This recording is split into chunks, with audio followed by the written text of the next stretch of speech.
नमस्कार बच्चों। अब हम लोग आगे बढ़ते हैं अपनी जो हम लोग ने शिक्षण अधिगम सामग्री के बारे में हम लोग पढ़ रहे थे, तो उस विषय को लेके आगे बढ़ते हैं। हालांकि आज महाशिवरात्रि है, उसके लिए सब लोग घूमने भी जा रहे होंगे, कोई मंदिर जा रहा हो, कोई कुछ है, लेकिन थोड़ा बहुत पढ़ भी लेना चाहिए क्योंकि सेमेस्टर ये कवर होने वाला है आप लोग का फर्स्ट सेमेस्टर। एक मंथ कितना अप्रॉक्सीमेट 11 अप्रैल तक आपका फर्स्ट सेमेस्टर चलेगा, ठीक है। उसी को लेते हुए ये वीडियो हम आगे बढ़ा रहे हैं। तो ये शिक्षण अधिगम सामग्री का ये जो कुछ पार्ट रह गया, जैसे कहते हैं, जैसे आवश्यकता और महत्व का हिस्सा था, आवश्यकता और महत्व रह गया था, उसको हम कवर कर रहे हैं। और जो उसके सिद्धांत होंगे वो रह जाते हैं, उनको कवर करेंगे। और उसके बाद जो वीडियोस मेरे छूट गए हैं उनको मैं कवर करके लेके आऊँगी आप लोगों के लिए, जिससे आप लोगों को हेल्प मिल जाएगी, सहायता हो जाएगी फर्स्ट सेमेस्टर को कवर करने के लिए ईजिली, ठीक है। ये वीडियोस उनके लिए भी बहुत अच्छा रहेगा, जैसे जो लोग मान लीजिए किसी कारणवश से स्कूल या कॉलेजेस अपने नहीं जा पाते हैं, दूर दराज में रहते हैं, नहीं पहुंच पा रहे हैं किन्हीं कारणों से, पारिवारिक समस्याओं के कारण, तो उनके लिए ये वीडियो बहुत लाभप्रद रहेगा। तो आप इनको देखिएगा, तो आपको ये बहुत हेल्प करेंगे आपके आने वाले एग्जाम्स के लिए, ठीक है। तो आज हम लोग इसको आगे लेके बढ़ते हैं, जिसमें आती है आवश्यकता और महत्व की बात, किसमें? शिक्षण अधिगम सामग्री में, ठीक है। मैं शॉर्ट में लिख रही हूँ, शिक्षण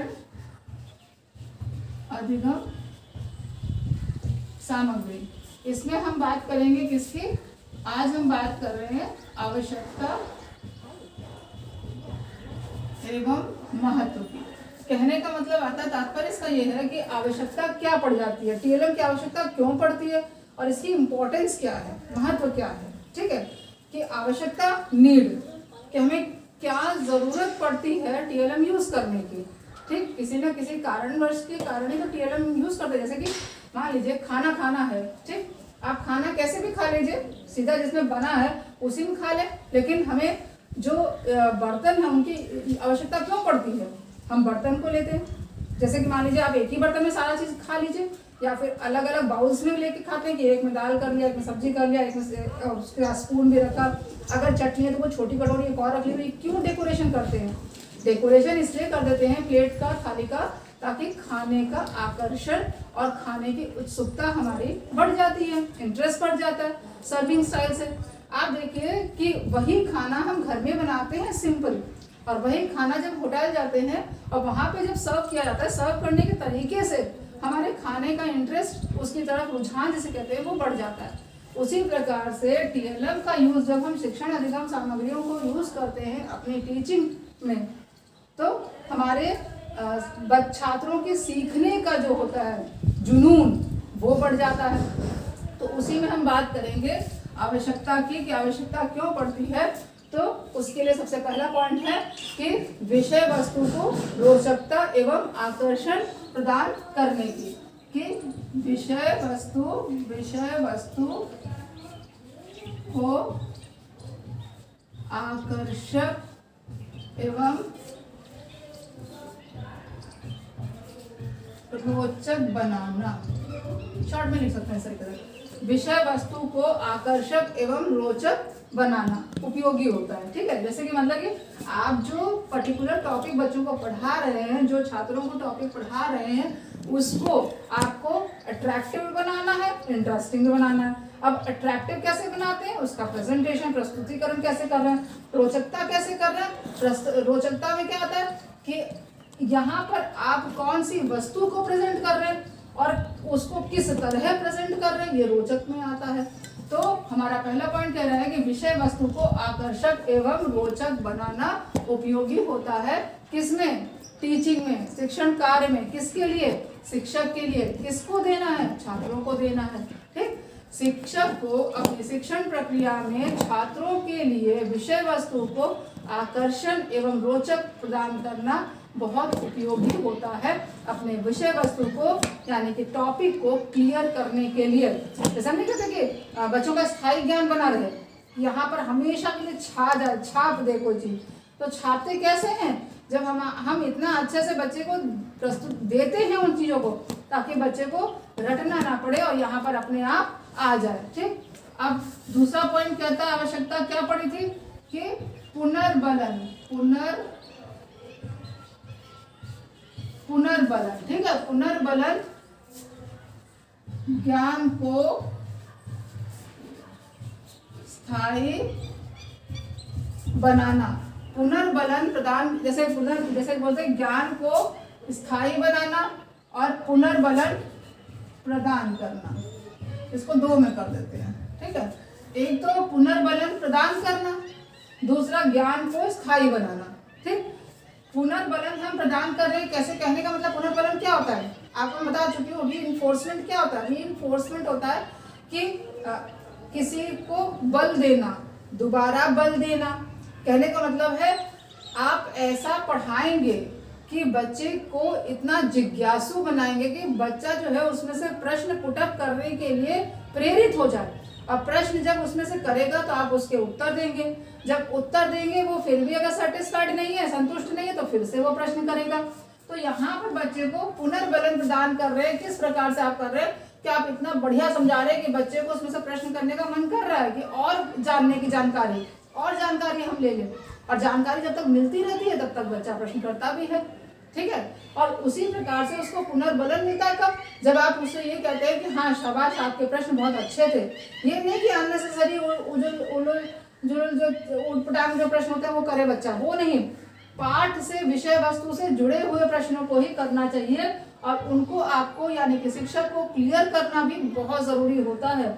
अगर बच्चे के प्रश्नों को शिक्षक क्लियर नहीं करता है तो भी वो हास्य का पात्र बन जाते हैं। कौन? शिक्षक। और ज्ञान को स्थायी बनाना, जब आप क्लैरिफिकेशन जरूरत से ज्यादा करते चले आते हैं, प्रेजेंटेशन किसी टीएलएम के द्वारा करते हैं, तो वो ज्ञान कैसा बन जाता है? वो स्थायी ज्ञान हो जाता है, ठीक है। जैसे हम बोलते हैं जो हमने समझाया बच्चे को, ठीक, वो क्या किया, उसने अर्जन किया, बच्चे ने अर्जित किया, लिया, ग्रहण किया, और उस ज्ञान को, अर्जित ज्ञान को क्या किया? स्थायी बना दिया, ठीक है। अब कहते हैं ध्यान में एकाग्रता। ध्यान में एकाग्रता कहने का मतलब है आप जब शिक्षक समझा रहा है, किसके द्वारा? टीएलएम के द्वारा। जो भी शिक्षण सामग्री उसकी है, श्रव्य सामग्री है या दृश्य सामग्री है। आप दृश्य सामग्री, ब्लैक बोर्ड पे दृश्य सामग्री है, ये नहीं कि दृश्य सामग्री का मतलब है कि आप कुछ चीजों को ला के दिखाते हैं वही दृश्य सामग्री है। जो आप ब्लैक बोर्ड पे कर रहे हैं और लिखते वक्त बोल रहे हैं, ये दोनों श्रव्य और दृश्य में शामिल हो जाती है। जैसे बोलते हैं दृश्य, जो श्यामपट है वो दृश्य सामग्री की श्रव्य सामग्री है, तो श्यामपट जो है वो दृश्य सामग्री है। लेकिन जब शिक्षक पठन कार्य करता है तो वो श्रव्य दृश्य दोनों हो जाती है, क्योंकि वहां पर वो लिख भी रहा है और बोल भी रहा है। तो यहाँ पर लेखन क्रिया जब हो रही है तो वो दृश्य सामग्री है, ठीक है।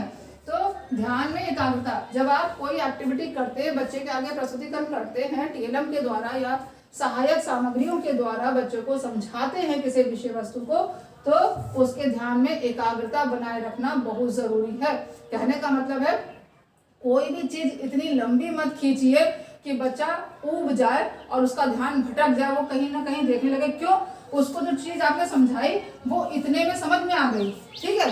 बच्चा बोध कब होता है? जब आपने शुरुआत में समझाया तो इतने में उसको वो बात समझ में आ गई। अब अगर आप ज्यादा समझा रहे हो उस चीज को जितना वो जरूरत नहीं मांग रहा है, तो वो बच्चा बोर हो जाता है और उसका ध्यान उस जगह से हटके अगली चीज पर चला जाता है। क्यों? वो उतना समझ चुका है।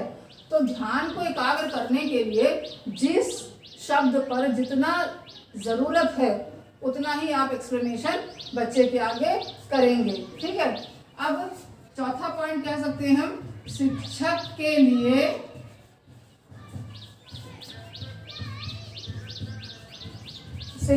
लिए सरलता। अब शिक्षक के लिए सरलता किस बात की? कि शिक्षक के लिए सरलता तभी होती है जब कोई बात आप उसको, जैसे मैंने पहले पॉइंट में बताया कि जितना नीडेड हो उतना समझाइए, जितनी उसकी मानसिक स्तर हो उतना समझाइए। आपके पास तो ज्ञान का भंडार है, आपके पास बड़े बड़े शब्द हैं, लेकिन आपको समझाना किस प्रकार से? सामने वाले छात्रों के मानसिक स्तर के अनुसार समझाना। उनका स्तर क्या कह रहा है, उनका मानसिक स्तर, उनकी आयु क्या है, उसके अकॉर्डिंग आपको समझाने की प्रक्रिया करनी है। तो शिक्षक के लिए सरलता होनी चाहिए। शिक्षक कैसे सरल रहता है? कि शिक्षक सरल कब होगा? जब छात्र हूं हूं करते रहे। कहने का मतलब आपने इतना समझाया, प्रश्न पूछ लीजिए, अगर प्रश्नों के उत्तर मिल रहे हैं तो आगे बढ़ जाइए, अगर प्रश्नों के उत्तर नहीं मिल पाए तो इसको फिर से इस मैटर को रिकॉल कर दीजिए। इस मैटर को रिकॉल करने से क्या होगा, जो बच्चों को कुछ बातें नहीं अगर समझ में आई हैं तो वो फिर से समझ में आ जाती हैं। ठीक है। पांचवा है सूक्ष्म क्या कहेंगे, सूक्ष्म वस्तु को स्थूल रूप में समझाना। सूक्ष्म वस्तु को या बातों को, सूक्ष्म बातों को स्थूल रूप में समझाना। सूक्ष्म मतलब माइक्रो, छोटा, स्थूल मतलब एनलार्ज, बड़ा। किसी चीज को, किसी जैसे किताबों में बहुत कम में चीज दी रहती है, अब आपको उसको एनलार्ज करके क्या बोलते हैं, व्याख्या प्रदान करके उस बात को बताना है। लेकिन वो व्याख्या भी इजी होनी चाहिए, आसान भाषा में होनी चाहिए। ये नहीं कि जो लिखा वैसा का वैसा रीड आउट कर दिया। अगर आपने तो बच्चे को समझाने के लिए आपने रखा ही क्या, तो आपको समझाना किस प्रकार से समझाना है, उसी शब्द को बहुत आम भाषा में, लोकल लैंग्वेज जहां पर आप पढ़ा रहे हैं उसकी ही लोकल प्रांतीय भाषा के आधार पर आपको उस मैटर को क्लियर करना, तो बच्चा जल्दी क्लियर कर लेता उन बातों को। तो सूक्ष्म बातों को या वस्तुओं को स्थूल रूप में समझाना शिक्षक का कर्तव्य होता है। अब हम आगे बढ़ते तो कहते हैं अपेक्षित व्यवहार परिवर्तन। अपेक्षित व्यवहार परिवर्तन, अब ये किसके लिए, टीचर के लिए, कि एक एक्सपेक्टेड जो बच्चे का बिहेवियर है उसमें चेंज होना। तो वो कब होता है, जब टीचर अपने पढ़ाने की टेक्निक्स को एक ही जैसी नहीं रख के परिवर्तित करता रहता है। आप अपने शिक्षण की टेक्निक्स को बदलते रहिए, पाठ के अनुसार, मौसम के अनुसार। आपकी क्लास पहले पढ़ी है तो उसके अनुसार पढ़ाइए, आपकी क्लास इंटरवल के बाद पढ़ी है उस तरीके से पढ़ाइए। पहला घंटा है उस तरीके से मोटिवेट करिए, लास्ट घंटा है उसमें ज्यादा एनर्जी देनी पड़ती। पहले लास्ट घंटे में कभी भी शिक्षक तुरंत जाके क्लास में पढ़ाएगा तो कोई बच्चा नहीं पढ़ता। वहां पे आपको कम से कम स्टार्टिंग के 5 मिनट मनोरंजन के देने होंगे। वो मनोरंजन आपकी क्रियात्मक विधि के आधार पर ही होगा, पढ़ाई से जुड़ा ही होगा, ठीक, ताकि बच्चा एक्टिव मोड में आ जाए, फिर आप जो पढ़ाना चाह रहे हैं वो समझ लेगा। तो अपेक्षित व्यवहार परिवर्तन कहने का मतलब है आप बच्चे को जब पढ़ाने की विधियों को बदल बदल के पढ़ाएंगे तो बच्चे के व्यवहार में भी परिवर्तन आता है। बच्चा जब नया नया सीखेगा तो उसके अंदर मेच्योरिटी शो होती है कि हाँ, आप कल तक ये बातों को नहीं जानता था, अब उस बातों को जानने लगा। कल तक ऐसा करता था लेकिन अब मैनर में बात करता है, पहले नमस्ते करता है, फिर कोई बात हुई तो पूछ कर वो काम करता है, नहीं तो ऐसे आ रहे हैं ऐसे जा रहे हैं। तो ये सारी चीजें क्या होती है, ये व्यवहार में परिवर्तन होता है। किसके आधार पर, शिक्षक के पढ़ाने के आधार पर व्यवहार में मतलब परिवर्तन होता है। अब हम लास्ट पॉइंट को ले लें तो ये जो हमारा होता है, ये शिक्षण सामग्री यूज करना सबसे ज्यादा हेल्पफुल किनके लिए रहता है, पिछड़े छात्रों के लिए। पिछड़े छात्रों के लिए उपयोगी, ठीक है, पिछड़े छात्रों के लिए उपयोगी, यानी कि जो बहुत ही मानसिक स्तर के वीक बच्चे होते हैं, जिनके घर का माहौल जो होता है बिल्कुल भी पढ़ाई वाला नहीं होता है, जहाँ पर माहौल अच्छा नहीं है, बड़ा परिवार है, सब वही काम काज करने वाले हैं, बच्चों को भी उसी में व्यस्त रखने वाले हैं, या लड़ाई झगड़े का माहौल है, जो भी समझ लीजिए। और वो पिछड़े किस प्रकार के हैं कि जैसे मान लीजिए घर के खाने पीने की बहुत ज़्यादा दिक्कत है, उनके साथ कई समस्याएं ऐसी हैं, तो वो पढ़ने की तरफ बिल्कुल भी वो नहीं हो पाते।